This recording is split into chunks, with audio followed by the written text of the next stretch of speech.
Hello అండి అందరికీ. అందరూ ఎలా ఉన్నారు? బాగున్నారా? నేనైతే చాలా బాగున్నాను. ఇప్పుడైతే నేను యూట్యూబ్కి కొత్త అండి.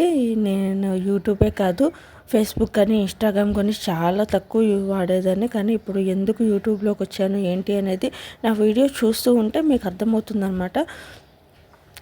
కొంచెం వీడియోస్ నచ్చితే మొత్తం లైక్ చేయండి, సబ్స్క్రైబ్ చేసుకోండి. మీ సపోర్ట్ ఉంటే నాకు మంచి వీడియోస్ తీయాలని అయితే ఇంట్రెస్ట్ వస్తుంది. ఇదైతే బయట మాట్లాడాను కాబట్టి నాయిస్ ఎక్కువగా ఉందని చెప్పేసి వాయిస్ అంతా మ్యూట్ చేసి వెళ్ళి వాయిస్ ఓవర్ ఇస్తున్నాను. వీడియో స్కిప్ చేయకుండా చూడండి. శుభోదయం అందరికీ. నేనైతే ఇప్పుడు 6:40కి అయితే లేచాను అనమాట. లేవగానే ఇల్లంతా క్లీన్ చేద్దామని చెప్పేసి అయితే ఇల్లు ఉడుస్తున్నాను. మా పిల్లలు అయితే ఇంకా లెగవలేదు. ఇంకా వాళ్ళు లేచేసరికి పైన అంతా అయిపోతే కొంచెం ఫ్రీగా ఉంటుంది కదా అని చెప్పేసి అయితే ఇంకా మొదలు పెట్టానమాట. ఈ బెలూన్స్ అయితే మా చిన్నోడు బర్త్డే దగ్గర నుంచి ఎక్కడ చూసినా ఇవే కనపడుతున్నాయి. బెలూన్స్ అయితే చాలా మిగిలాయి అనమాట. వాళ్ళు బాగా ఆడుతున్నారు. ఇంకా ఇంట్లో బయట అన్నీ బెలూన్స్తోనే సరిపోతుంది. ఇంకా ఎంత వచ్చినా కానీ ఒక గంటేనండి. మళ్ళీ తర్వాత ఒక చిన్న డంపింగ్ యార్డ్ లెక్క అయితే తయారవుతుంది.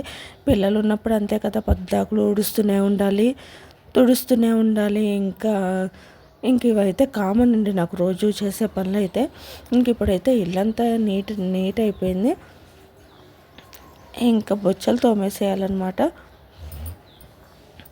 ఇక్కడైతే వీడియో అసలు సరిగ్గా రాలేదండి. ఇంకా అందుకని చెప్పేసి నేను కూడా ఎక్కువ వీడియో అయితే పెట్టలేదు, జస్ట్ అలా చూపించాను అనమాట. ఇంకా బొచ్చలు తోమడం అయితే అయిపోయిందండి. ఇప్పుడైతే నేను ఇంకా ఫ్రెష్ అయిపోయి పూజ చేసుకుందామని చెప్పేసి అయితే పూలు కోస్తున్నాను అనమాట. మ్యాక్సిమం అయితే ఇంట్లో పూలే కోస్తానండి, బయట నుంచి అయితే తెప్పించాను. అస్సలు లేని టైంలో ఏదైనా స్పెషల్ డేస్ అప్పుడు మాత్రమే బయట నుంచి తెప్పిస్తాను. అది కూడా నేను రోజు మార్నింగ్ అయితే పూజ చేయనండి, ఎందుకంటే లంచ్ బాక్స్లు అవి అన్నీ రెడీ చేసి బాబుని స్కూల్కి పంపించేసరికి నాకు చాలా లేట్ అయిపోతుంది అనమాట. ఇంక ఇవాళ సండేనే కదా, మార్నింగ్ లంచ్తో ఏం పని లేదని చెప్పేసి పూజ అయితే చేస్తున్నాను అనమాట. వక్రతుండ మహాకాయ సూర్యకోటి సమప్రభ నిర్విఘ్నం కురు మే దేవ సర్వకార్యేషు సర్వదా. ఇంక ఇప్పుడైతే పూజ అంతా కంప్లీట్ అయిపోయింది. ఇంకా టీ అయితే పెట్టాలన్నమాట. ఇప్పుడే మా వారు డైరీ ఫామ్ దగ్గర నుంచి అయితే వచ్చారు. ఇంకా నేను ఇలా పాలు నీళ్ళు కలిపి అయితే టీ పెడతానండి. అప్పుడప్పుడు స్పెషల్ టీ పెడతాను. అది కూడా ఎలా పెడతాను ఏంటని తర్వాత వీడియోస్లో అయితే చూద్దామన్నమాట.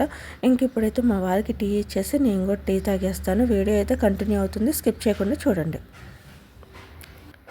ఇంక ఇప్పుడైతే ఇక్కడ చేపలు తేయడానికి అయితే వెళ్ళారండి. వాళ్ళ సండే కదా, అందుకని చేపలు అయితే తెస్తానని వెళ్ళారనమాట. అక్కడే మొత్తం క్లీన్ చేయించుకొని ముక్కలు కొట్టించుకొని అయితే తీసుకొస్తారు. ఎందుకంటే క్లీనింగ్ ప్రాసెస్ అయితే నాకు పెద్దగా రాదు.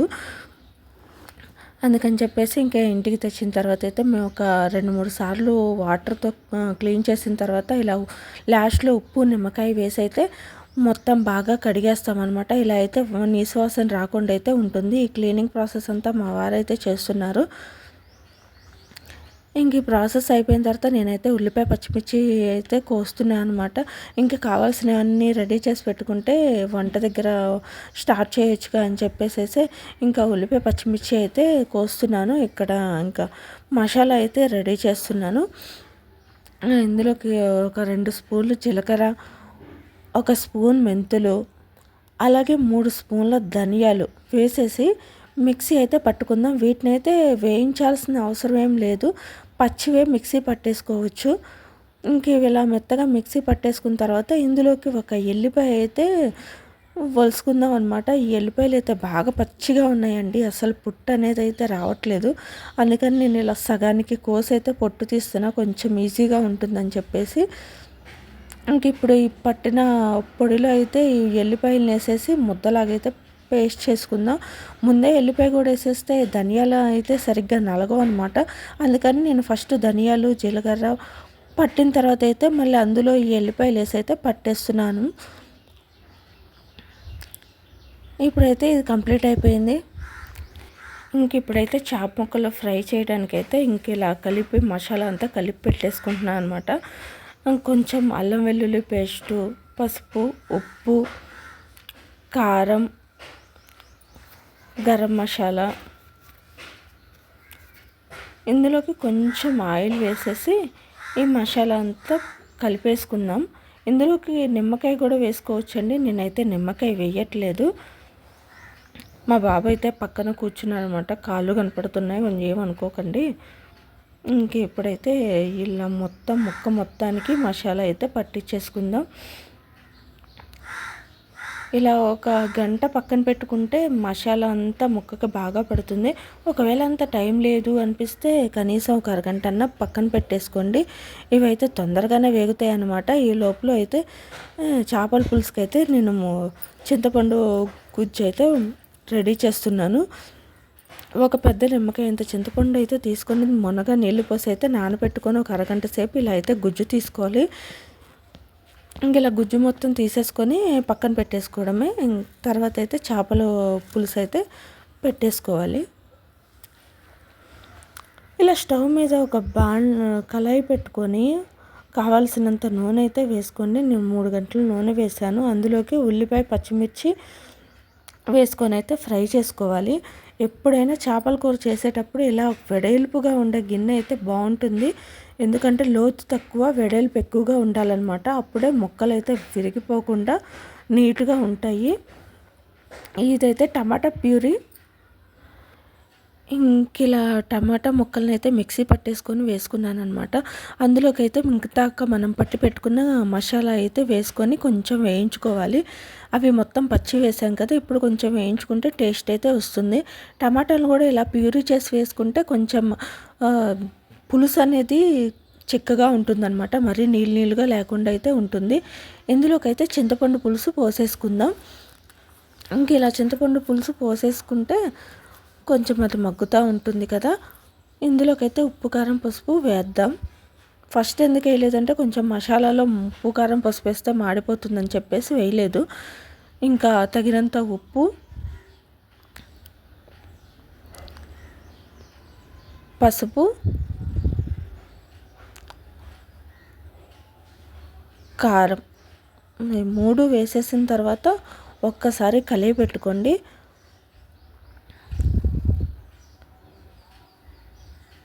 మొత్తం కలిపేసుకున్న తర్వాత ఇప్పుడైతే తగినన్ని నీళ్ళు అయితే పోసుకోండి. ఇలా కొంచెం ముక్క మునిగిన దాకా అయితే నీళ్లు పోస్తే సరిపోతాయి అన్నమాట.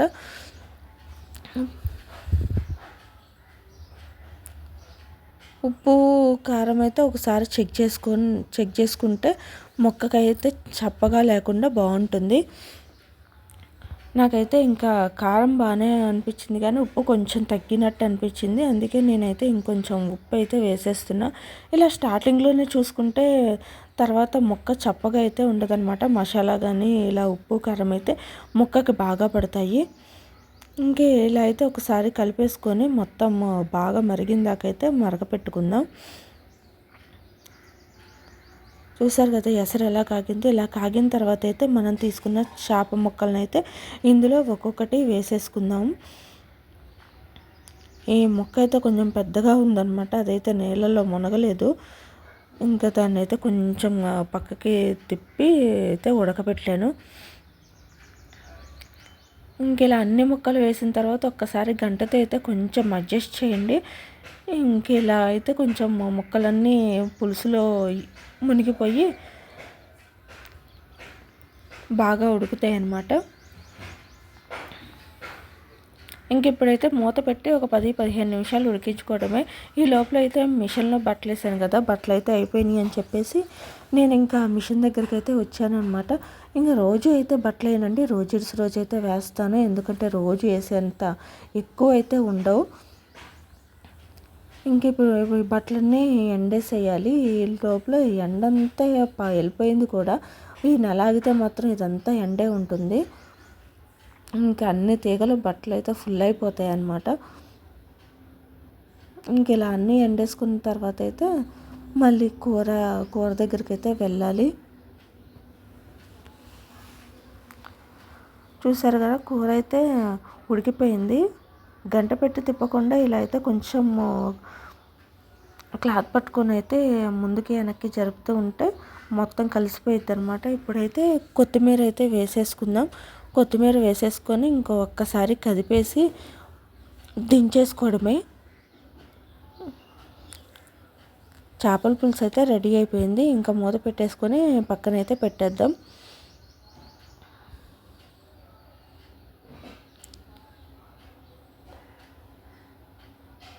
ఇంక ఇప్పుడైతే ఇలా పక్కన పెట్టేసి ఫ్రైకి అయితే ప్యాన్ పెట్టేసుకుందాం. ఇంక ఇలా ప్యాన్ పెట్టుకొని తగినంత నూనె వేసుకొని నూనె వేడైన తర్వాత చేప ముక్కలు అయితే పెట్టుకుందాం. ఇంక ఇదే ప్రాసెస్ కళాయిలో కూడా చేసుకోవచ్చండి. కాకపోతే నేనైతే పెనం మీద చేస్తున్నా కొంచెం ఈజీగా ఉంటుందని ఒకేసారి అన్నీ పట్టవని చెప్పేసి నేను రెండు ముక్కలు అయితే ఫ్రై చేస్తున్నాను అనమాట. ఇంక ఇలా అయితే అటు ఇటు తిప్పుకుంటా ఫ్రై చేయాలి. వీటిని వేగిందాక మంటను మాత్రం లో టు మీడియం ఫ్లేమ్లో అయితే పెట్టేసుకోండి. ఎందుకంటే మరీ ఒక్కసారి హైలో పెట్టుకుంటే మాత్రం ముక్కంతా కొంచెం మాడిపోయినట్టు అవుతుంది. అందుకని చెప్పేసి ఇంకా మధ్యలో ఇలా ఉడికిందో లేదో చెక్ చేసుకొని తిప్పుకుంటూ అయితే ఫ్రై చేయండి. కొంచెం లో ఫ్లేమ్లో పెట్టుకుంటే ముక్క మొత్తం లోపల దాకా బాగా మగ్గుతుందనమాట. ఇంక ఇక్కడైతే చేప ముక్కలు వేగుతూ ఉన్నాయి. వంట అయితే కంప్లీట్ అయిపోతుంది. నేను ఈ వ్లాగ్ కూడా మధ్యాహ్నం దాకా తీసానండి. మరి ఈవినింగ్ దాకా అయితే తీయలేదు. మరి తర్వాత వీడియోస్లో అయితే మనం డే వ్లాగ్స్ అయితే తర్వాత చూద్దాం. ఇప్పుడైతే ముక్క అంతా ఉడికిపోయింది. ఇంకా నేనైతే ప్లేట్లోకి తీసేసుకుంటున్నా. ఇంకా అలాగే ఇంకొక 2 ముక్కలు ఉన్నాయి కదా, అవి కూడా 2 ముక్కలు ఫ్రై అయిపోతే కూర అయితే కంప్లీట్ అయిపోయినట్టే.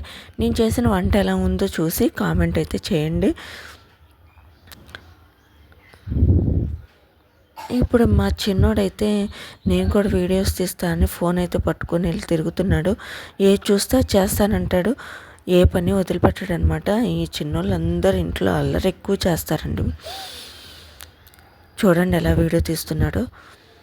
ఇక్కడైతే ఇంకా మేము తినేస్తున్నాం అనమాట. నేను మా పిల్లలు అయితే ఫోన్ చేస్తున్నాం. మా వారైతే తర్వాత తింటా అన్నారు. నేను చేసిన కూర ఫ్రై అయితే టేస్ట్ మాత్రం చాలా బాగుంది. ఒకసారి ఈ మెథడ్లో అయితే ట్రై చేయండి.